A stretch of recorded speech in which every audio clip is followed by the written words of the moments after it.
नमस्कार नमस्कार नम्र आवाहन.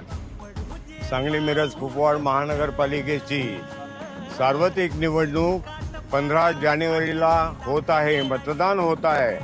आपण सर्व मतदार बंधू भगिनींनो निश्चित मतदान करा. घरातून बाहेर पडा, मतदान करा. मतदान हा आपला हक्क आहे आणि तो हक्क बजावण्यासाठी प्रत्येक भागातील प्रभागातील मतदार बंधू भगिनींनो मतदान करण्यासाठी बाहेर पडा.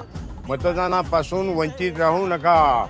आपल्या सर्वांना आवाहन करीत आहोत, मतदान करा. मतदान 15 जानेवारी 2026 रोजी सकाळी